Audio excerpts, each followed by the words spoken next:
সুপ্রিয় দর্শক শ্রোতা, আসসালামু আলাইকুম। আশা করি আপনারা সবাই ভালো আছেন। আজকে এই বইয়ের আমরা 165 নাম্বার পৃষ্ঠা আলোচনা করব। 165 নাম্বার পৃষ্ঠা। তো আসলে আজকে আমরা যে বিষয়টি সম্পর্কে আলোচনা করব বা যে রোগটি সম্পর্কে আলোচনা করব সেটা হচ্ছে ত্বরকা। ত্বরকা রোগের লক্ষণ, ত্বরকা রোগের চিকিৎসা, কী ওষুধ দিতে হবে, সব কিছু এই ভিডিওর মাধ্যমে দেওয়া থাকবে। তো বন্ধুরা, আমি আজকে যে বিষয়টা আলোচনা করব সেটা হচ্ছে ত্বরকা রোগের কারণ, লক্ষণ, চিকিৎসা, কি ওষুধ দিয়ে আপনারা চিকিৎসা করবেন। তো এখানে বলা আছে ত্বরকা রোগের লক্ষণ। ত্বরকা রোগের লক্ষণ বাংলাতে বলে ত্বরকা, ইংরেজিতে বলে অ্যানথ্রাক্স।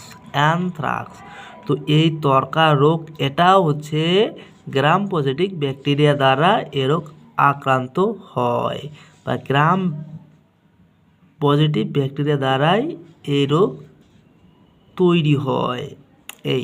দ্বিতীয়ত পশুর কি খুব জ্বর হবে, তাপমাত্রা 103 থেকে 160 ডিগ্রি ফরেনহাইট পর্যন্ত হবে। পশুর গায়ের লোম খাড়া এবং পশুটি কি কাঁপতে থাকবে। গরুর লোম খাড়া হবে এবং পশুর শরীর কাঁপতে থাকবে।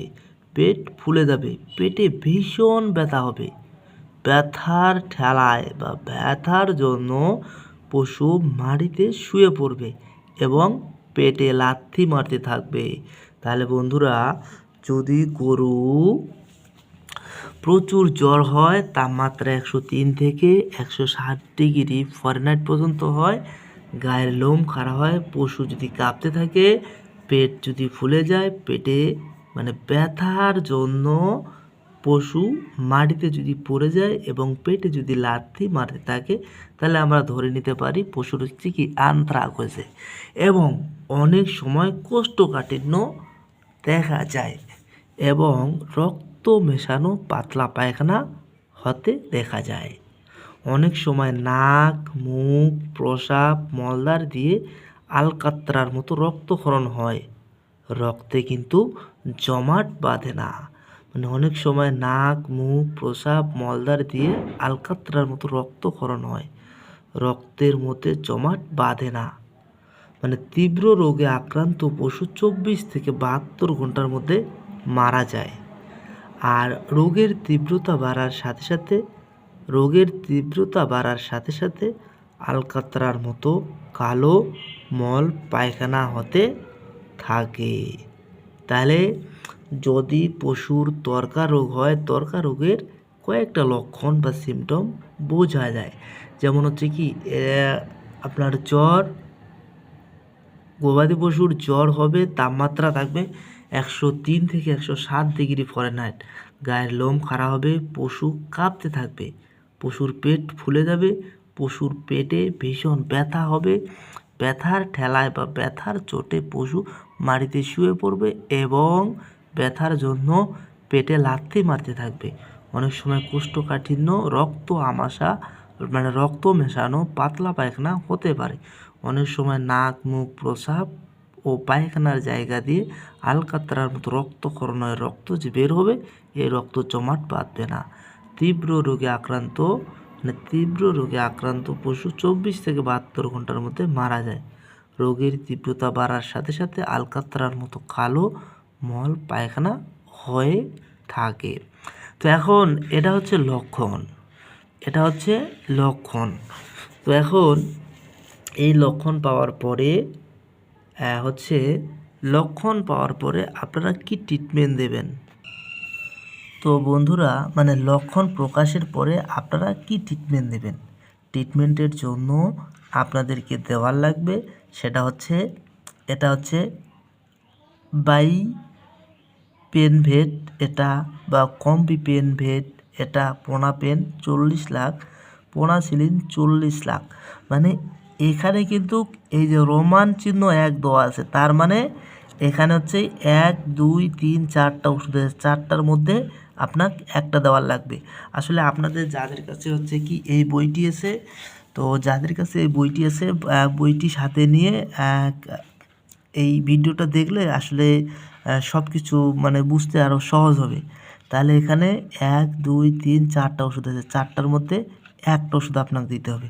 মনে করেন আমি একমি কোম্পানির যে ওষুধটি আছে কমবিপিএন ভেট, এটা হচ্ছে কমবিপিএন ভেট, এটা হচ্ছে একমি কোম্পানির যে ওষুধটা, এটা হচ্ছে 3 দিন দেওয়ার লাগবে। কয়দিন? 3 দিন দেওয়ার লাগবে। তাহলে হচ্ছে কমবিপিএন ভেট 40 লাখ 3 দিন দিতে হবে। কোথায় দিতে হবে? কোথায় দিতে হবে মানে এক ভায়াল ওষুধে হচ্ছে কি 40 লাখ ওষুধ থাকবে। তো এটা হচ্ছে সুন্দর করে পানি বা ডিস্টিল ওয়াটার যে ওখানে থাকবে সেখানে হচ্ছে মিশায় মানে 10 সিসি পানিতে গুলিয়ে প্রতিদিন মাংসে বা শিরায় ইঞ্জেকশন করতে হবে। তাহলে বন্ধুরা আমরা হচ্ছে যে কমবিপিএন ভেট ওষুধটা নিলাম, এই ওষুধটা হচ্ছে 10 সিসি গুলিয়ে প্রতিদিন মাংসে বা শিরায় ইঞ্জেকশন করতে হবে। গেল। এরপরে আমরা দ্বিতীয় নম্বর যে ওষুধটি ব্যবহার করব সেটা হচ্ছে ক্যাপ্রোলাইসিন বা ক্যাপ্রোলাক্স। এটা 10 মিলির অ্যাম্পুল থাকে, এটা হচ্ছে 3 দিন আপনাকে দেওয়ার লাগবে, প্রতিদিন 10 সিসি করে মাংসে ইঞ্জেকশন করতে হবে। গেল। এরপরে হচ্ছে 3 নাম্বার সিএম ভেট বা স্টাভেট, সিএমভেট বা স্টাভেট। তো মনে করেন আপনারা হচ্ছে স্টাভেট দিতে পারেন, স্টাভেট হচ্ছে 4 দিন দিতে পারেন, স্টাভেট 4 দিন দিতে পারেন। আর স্টাভেটের যে পাওয়ারফুল সেটা হচ্ছে ফ্লুগান বা ডিলারজেন। তো স্টাভেট দিতে হবে 4 দিন আর ফ্লুগান বা ডিলারজেন দিতে হবে 2 দিন। এই তো হচ্ছে যদি স্টাভেট দেন তাহলে 10 সিসি করে 12 ঘন্টা পর পর মাংসে দিতে হবে। আর যদি আপনি ফ্লুগান বা ডিলারজেন দেন তাহলে 5 সিসি করে 24 ঘন্টা পর মাংসে দিতে হবে। এই তারপরে হচ্ছে চতুর্থ নাম্বার হচ্ছে আপনাকে সিরাপ দিতে হবে, এটা হচ্ছে অটোজাইম 100 মিলি, যেটা এটা 2 দিন দিতে হবে। তাহলে হচ্ছে সকালে 3 চামচ, দুপুরে 3 চামচ, রাতে 3 চামচ। এই ওষুধগুলো আপনাকে খাওয়াতে হবে। তো বন্ধুরা আমরা জানতে পারলাম ত্বরকা রোগের লক্ষণ,